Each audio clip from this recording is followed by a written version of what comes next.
अवघ्या देशाचं लक्ष लागून राहिलेल्या दिल्ली विधानसभा निवडणुकांचे निकाल आज जाहीर झाले आणि भाजपनं दिल्ली जिंकली। गेल्या निवडणुकीमध्ये अवघ्या 8 जागा मिळवलेल्या भाजपनं यावेळच्या निवडणुकीमध्ये मात्र दिल्ली विधानसभेच्या तब्बल 48 जागा जिंकल्यात। भाजपनं एकदम चोख रणनीती आखली आणि दिल्लीमध्ये आपला विजय सुकर केला। आपच्या विरोधात अँटी इन्कम्बन्सी होतीच, पण यावेळेस आपची वोट बँक मोडीत काढायचा भाजपचा इरादा होता। भाजपच्या या विजयाची कारणं नेमकी काय आहेत आणि 10 वर्ष सत्ता असलेल्या आपकडून भाजपनं हा विजय खेचून कसा आणला? भाजपच्या या दिल्ली विजयाचे दिल्लीवरच नाही तर भारताच्या राजकारणावर काय परिणाम होऊ शकतात, पाहूयात याच संदर्भातला सविस्तर रिपोर्ट।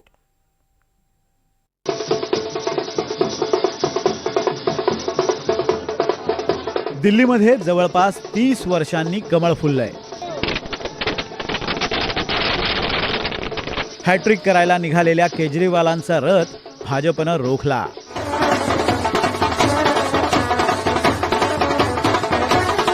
महाराष्ट्र आणि हरियाणा पाठोपाठ दिल्लीही ताब्यात घेतली।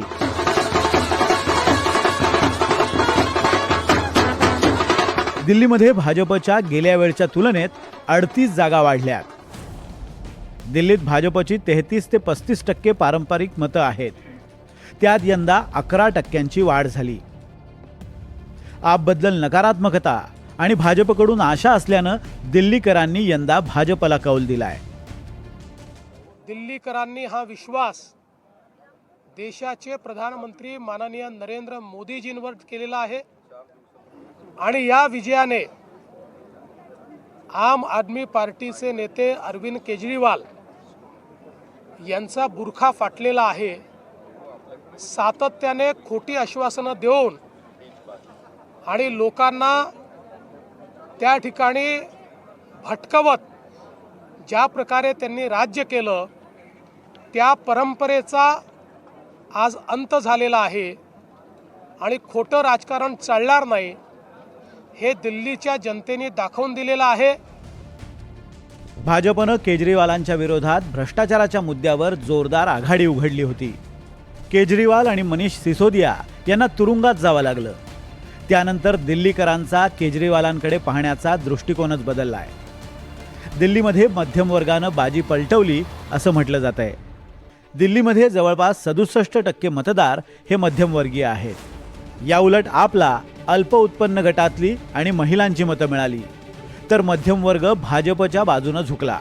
भाजपनं दिल्लीमधल्या मध्यमवर्गीयांच्या वस्तीमध्ये रेसिडेन्शियल वेलफेअर मीटिंग्स घेऊन मध्यमवर्गीयांचे प्रश्न समजून घेतले।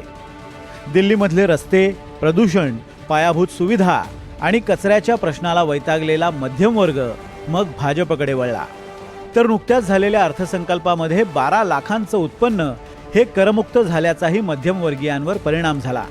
यंदा भाजपनं दिल्लीत राष्ट्रीय मुद्द्यांवर प्रचार करण्यापेक्षा रणनीती बदलून स्थानिक मुद्द्यांवर भर दिला। भाजपनं आपच्या पारंपरिक मतदारांवर लक्ष केंद्रित केलं। दिल्लीमधल्या झोपड्या आणि बेकायदेशीर वस्त्या ही आपची हक्काची वोट बँक होती। भाजपनं संघ आणि कार्यकर्त्यांच्या मदतीनं आपची ही पारंपरिक वोट बँक मोडून काढली। केजरीवालांनी मोफत देण्याच्या अनेक घोषणा केल्या, मात्र त्यामुळे दिल्लीचा विकास मंदावल्याचा आरोप भाजपनं केला। अण्णांच्या आंदोलनापासून केजरीवालांची ओळख ही साधा माणूस अशी होती। केजरीवालांच्या बंगल्याला शीश महल म्हणत भाजपनं प्रचार केला आणि केजरीवालांची साधी आणि स्वच्छ प्रतिमा अक्षरशः मोडीत काढली।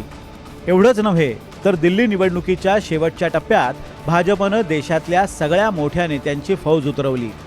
फक्त रोड शो नव्हे तर या नेत्यांनी कार्यकर्त्यांबरोबर बैठकाही घेतल्या। प्रचाराच्या शेवटच्या दिवशी म्हणजे 3 फेब्रुवारीला भाजपनं दिल्लीमधल्या वेगवेगळ्या भागात जवळपास 200 रोड शो आणि चौक सभा केल्या। भाजपाचं नियोजन सगळ्यात मोठं मला वाटतं महत्त्व आहे भाजपाचं नियोजन। कारण भाजपाबद्दल असं बोललं जातं की ते निवडणूक जिंकतात तेव्हा दुसऱ्या दिवसापासून पुढच्या निवडणुकीची तयारी करतात आणि हारतात तेव्हा त्या क्षणापासून सुरू करतात। आणि मला वाटतं की ही तयारी भाजपाने सातत्याने चालवली होती। दुसरं असं होतं की केजरीवाल यांच्या प्रतिमेमध्ये, कारण केजरीवालचं सगळं पक्षाची उभारणी जी होती ती भ्रष्टाचार विरोधी आंदोलनामधून निर्माण झालेला पक्ष आणि केजरीवाल यांची प्रतिमा, याच्यामुळे केजरीवालांना जो भरघोस पाठिंबा सगळ्या वर्गातून दिल्लीमधून मिळत होता, त्याला कुठे ना तरी त्या प्रतिमेला तडा देण्यात मला वाटतं भाजपला यश आलं आणि ते एक सगळ्यात महत्त्वाचं कारण दिसतंय. तिसरं कारण ज्याच्यावरनं आता इंडिया आघाडीतल्या काँग्रेस आणि आपमध्ये ब्लेम गेम कदाचित पुढच्या काळामध्ये सुरू होईल, काँग्रेसच्या मतांमध्ये वाढलेली टक्केवारी. आता काँग्रेसची मतं खरं तर 2% वाढलेली आहेत, परंतु त्या मतांमुळे काही प्रमुख उमेदवारांचा पराभव झाला असं दिसतंय. भाजपची ओळख ही मायक्रो मॅनेजमेंट करणारा पक्ष अशी आहे. यंदा दिल्ली जिंकायचीच या इराद्यानं लाल मैदानात उतरलेल्या भाजपनं यंदा संघटना आणि कार्यकर्त्यांना हाताशी धरून शेवटच्या मतदारापर्यंत पोहोचण्याचा प्रयत्न केला. दिल्लीमध्ये दिल्लीकरांबरोबरच पूर्वांचली, शीख, मराठी, बंगाली आणि इतर समाजाचीही वस्ती आहे. दिल्लीमध्ये मयूर विहार, विश्वासनगर आणि पूर्व दिल्लीमध्ये जवळपास 3 लाख मराठी मतदार आहेत. या भागांमध्ये प्रचाराची जबाबदारी देवेंद्र फडणवीसांवर सोपवण्यात आली होती. दिल्लीमध्ये 20% आसपास जाट मतदार आहेत. या मतदारांना आकर्षित करण्यासाठी हरियाणाचे मुख्यमंत्री नायब सिंह सैनी यांच्यासह भाजपचे प्रमुख जाट नेते या भागात मुक्काम ठोकून होते.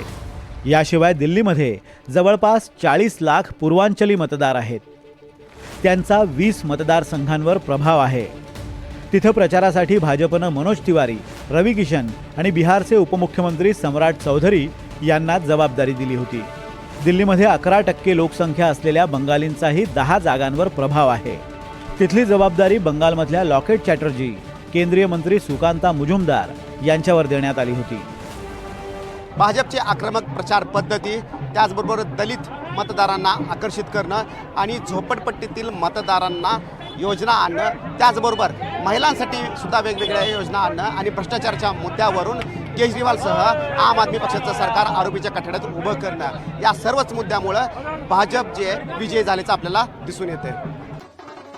दिल्लीची लढाई भाजपसाठी प्रतिष्ठेची होतीच, पण ही लढाई जिंकून भाजपनं भविष्यातल्या राजकारणाची दिशाही स्पष्ट केली आहे. देशाच्या राजधानीवर सत्ता मिळाल्यानं राज्य आणि केंद्र असं भाजपचं डबल इंजिन सरकार येणार आहे.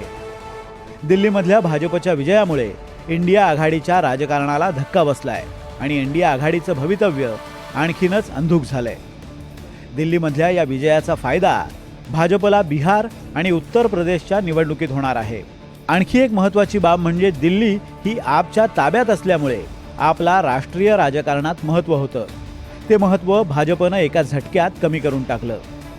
केजरीवाल हा राष्ट्रीय नेतृत्व करणारा प्रमुख चेहरा भाजपनं या विजयामुळे संपवलाय.